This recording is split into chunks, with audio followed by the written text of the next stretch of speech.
शिंदेंच्या शिवसेनेचा वर्धापन दिन. शिंदेंच्या शिवसेनेकडून वरई डोम येथे मेळाव्याचं आयोजन केलं गेलंय. शिंदेंच्या शिवसेनेच्या मेळाव्याची तयारी अंतिम टप्प्यात आलेली आहे. शिवसेना पक्ष फुटीनंतर त्यांचा हा तिसरा वर्धापन दिन आणि त्यांच्या मेळाव्याची जय्यत तयारी खरं तर सुरू असल्याचं बघायला मिळत आहे.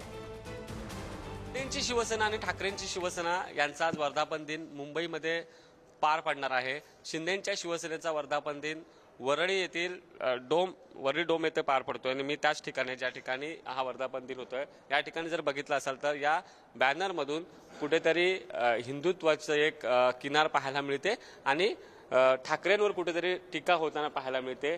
या ठिकाणी एक बॅनर आहे. एकनाथ शिंदे ही आनंद दिघेंनी उभी केलेली माणसं आहेत, त्यांच्या तालमीत तयार झालेली माणसं आहेत. बाळासाहेब ठाकरेंचं हे वाक्य होतं तर ते इथे लावण्यात आलंय. बाळासाहेब ठाकरेंचा फोटो आहे.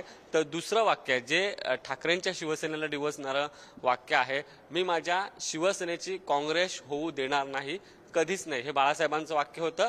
त्या वाक्याचा फलक या ठिकाणी लावलेला आहे. आणि या ठिकाणी जर बघितलं असाल तर शिवसेना नसती तर मराठी माणूस नसता, कुठच्या कुठे फेकला गेला असता. मुंबईचं नाक आपल्या हातात ठेवल्यामुळे महाराष्ट्राला सुद्धा कुणी हलवू शकत नाही. बाळासाहेब ठाकरेंची जी गाजलेली भाषणं होती त्या भाषणातले मजकूर जे आहेत ते या ठिकाणी लावण्यात आलेले आहेत आणि कुठेतरी उद्धव ठाकरेंना एक जाणीव करून दिली जाते की तुम्ही काँग्रेस सोबत आहात. जे बाळासाहेब ठाकरेंचं वाक्य होतं, मी माझ्या शिवसेनेची काँग्रेस होऊ देणार नाही आणि कधीच नाही, हे वाक्य सातत्याने शिवसेनेचा ज्या वर्धापन दिन असतो शिंदेंच्या त्यावेळी हे वाक्यांचे फलक जे आहेत ते लावण्यात येतात. आणि या ठिकाणी ज्या ठिकाणी एकनाथ शिंदेंचं भाषण होणार आहे संध्याकाळी 6 वाजता खऱ्या अर्थानं या वर्धापन दिनाला सुरुवात होणार. त्या ठिकाणी ही तयारी जी आहे ती सुरू आहे. भव्य दिव्य असा मंडप जो आहे तो या ठिकाणी उभारण्यात आलेला आहे.